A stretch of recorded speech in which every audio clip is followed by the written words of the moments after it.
Moi!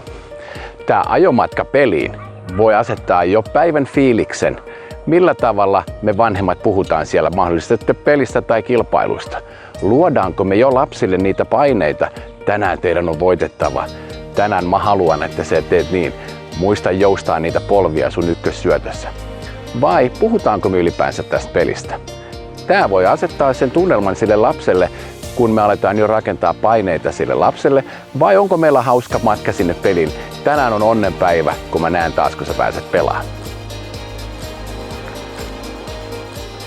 Mun vinkit teille vanhemmille on, ei anneta lapsille ohjeita ennen peliä.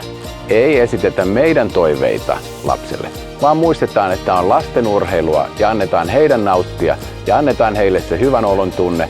Kävi miten kävi, me rakastetaan teitä yhtä lailla ja pidetään mukava ja hauska ajomatka jo sinne kilpailuun tai peliin mennessä.